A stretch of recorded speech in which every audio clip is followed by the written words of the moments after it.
Imagine a universe where the clock that has ticked since the dawn of creation suddenly falters and stops. No sunrise to chase away the night, no seasons to turn, no heartbeat of change. In that frozen instant, galaxies would hang suspended like jewels in a void, their light forever caught mid-journey. The great river of time, which has carried stars into being, shaped worlds from dust, and written every chapter of our history, would run dry. Yet the end of time is not merely a pause, it is the unraveling of reality's deepest fabric. Without time, space itself may crumble, cause and effect may dissolve, and the laws of physics may bend into something wholly unrecognizable. What lies beyond such an ending? Is it darkness without measure, a rebirth into new dimensions, or a state of existence where past and future melt into one? Tonight, we will walk to the very edge of the cosmic clock, stare into the stillness beyond its final tick, and ask the question that even the universe itself may not answer. Imagine standing at the shore of a cosmic ocean, watching the waves of time crash and retreat. Each ripple carries the memory of 1 billion years, stretching backward into a history we can barely comprehend.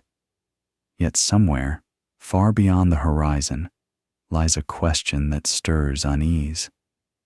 If time had a beginning, could it also have an end? And if the clock of the universe were ever to stop ticking, what would follow in the silence that remains?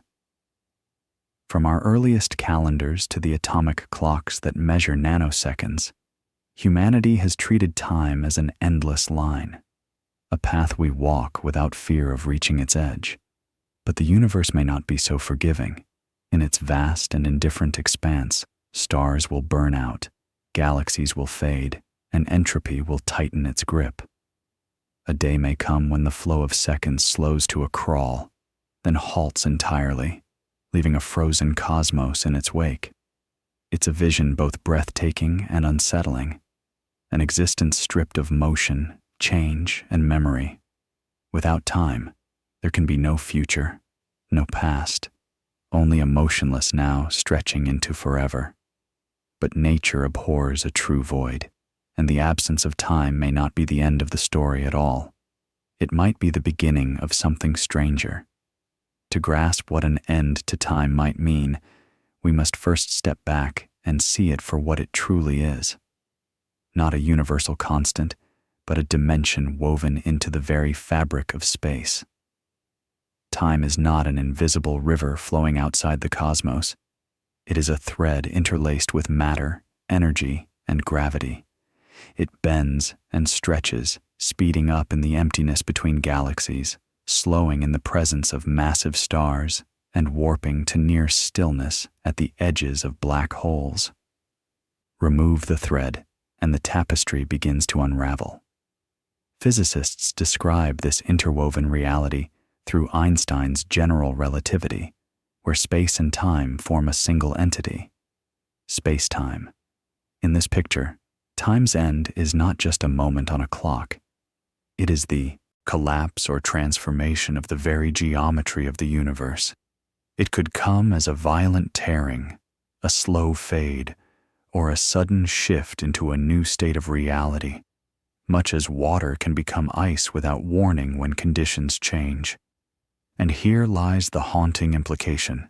If time can end, then causality itself, the chain of events that defines existence, could shatter. The sequence of cause and effect might dissolve into something unrecognizable, where before and after lose all meaning. Yet within that uncharted territory, the seeds of another kind of existence may take root, governed by laws we have yet to imagine.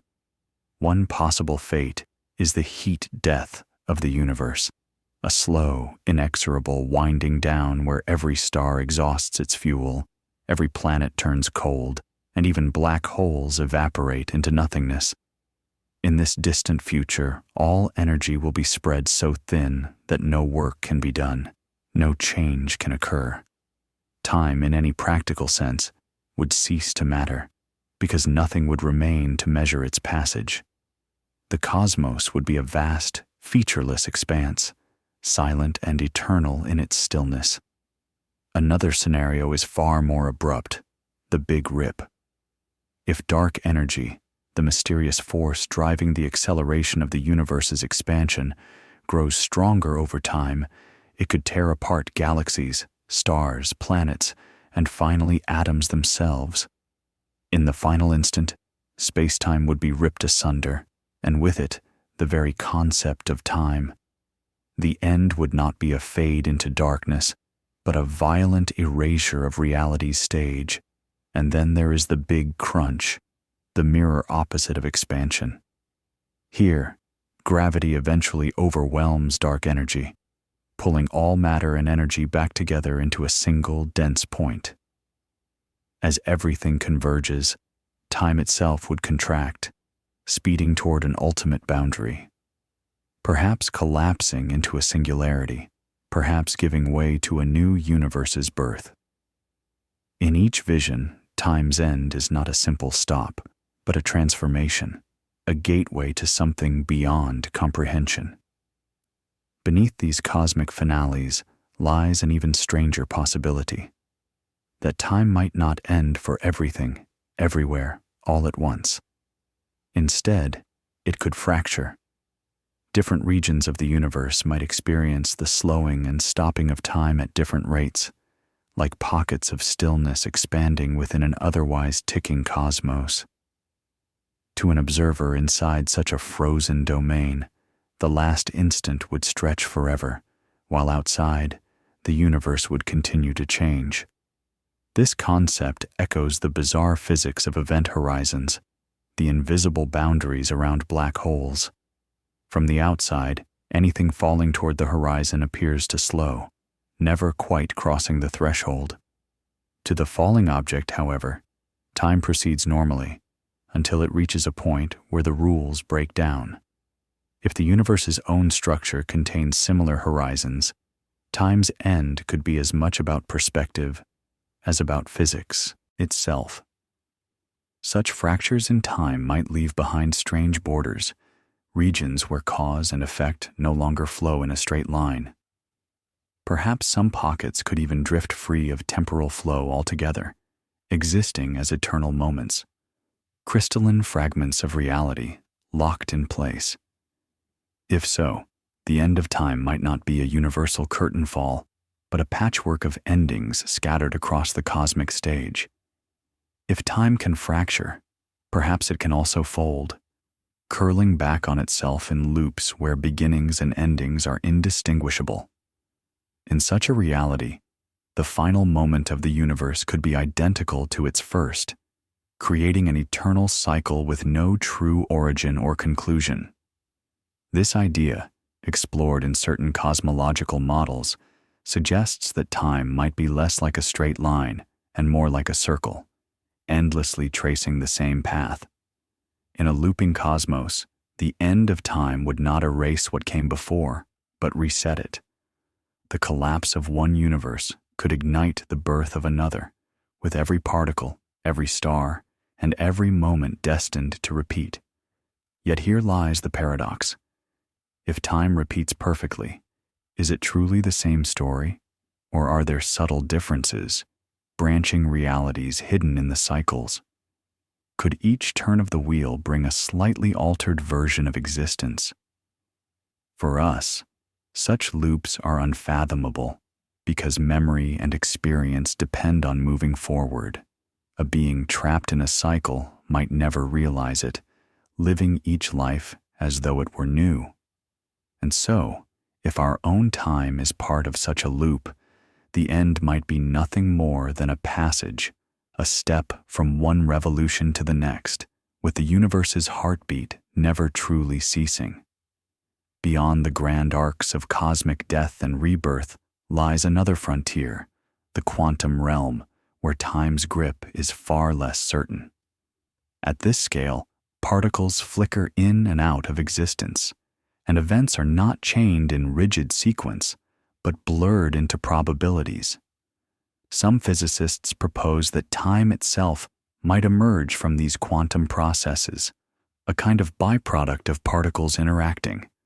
If that's true, then an end to time could simply mean the unraveling of this hidden quantum dance.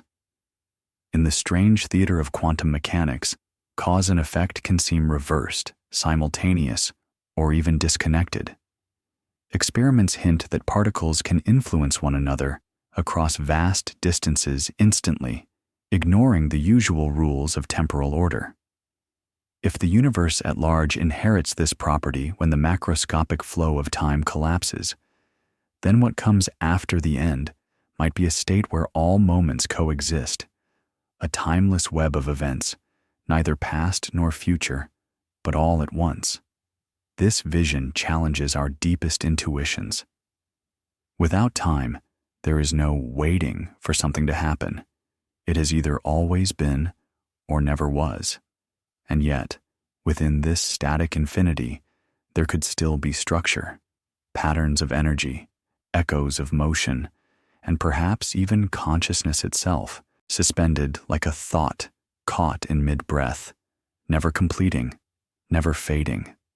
If consciousness can exist without the steady beat of time, it raises a question both wondrous and unsettling. What would it feel like? Our minds are wired to move through moments, to anchor identity in a story that unfolds. Without that forward motion, thought might lose sequence, memory might lose meaning, and awareness could dissolve into a single, unchanging instant. Or perhaps it would be the opposite. Every memory, every perception, every possibility existing simultaneously, an infinite self in a single breath. This idea has long echoed in philosophy and spirituality. Mystics speak of eternal now, a state beyond the clock, while some interpretations of physics suggest that all points in time are equally real, past, present, and future already laid out in a cosmic map. If the end of time brings us into such a state, then death, loss, and separation might vanish, replaced by a strange unity where nothing is ever truly gone. Yet such existence could be alien beyond recognition. Without change, there can be no growth, no choice, no story. We might be preserved forever, yet unable to move or act.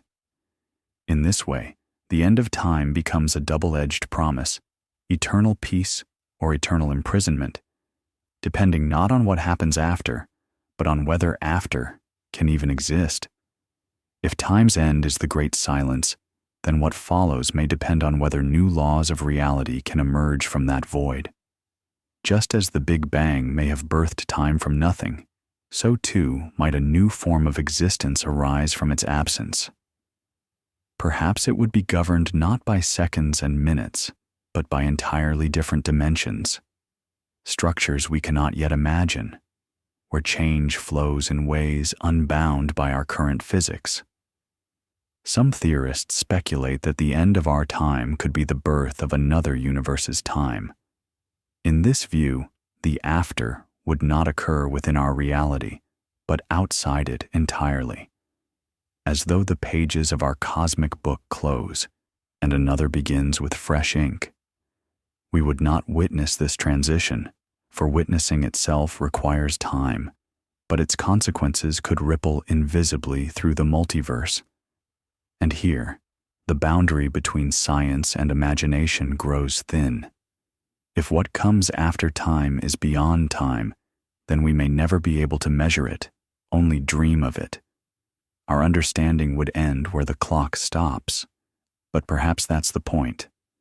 The end of time may not be a final answer, but the ultimate question, written in the quiet beyond the ticking of the universe. In the end, the question of what follows the death of time may never yield to our equations or experiments. It lingers at the edge of human thought, where science meets the abyss of the unknowable. We can trace the universe's story across billions of years, map the curvature of space-time, and glimpse the first flickers after the Big Bang. Yet the final page remains blank, waiting for a hand we may never see to write it. Perhaps that is why the idea haunts us.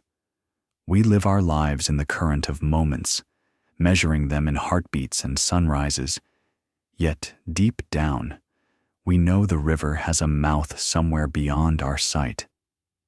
Whether it opens into darkness, a new sea, or a looping tide that brings us home again, we are drawn to its mystery, because it forces us to ask what it truly means to exist. And so, as we look up at the night sky, at the galaxies spinning in slow majesty, at the light that began its journey before Earth was born, we are reminded that time itself is the stage upon which all stories unfold. If that stage must one day vanish, then perhaps the greatest legacy of time is not in what it contains, but in the wonder it inspires. For as long as the seconds remain, we will keep asking the question, if time has an end, what comes after?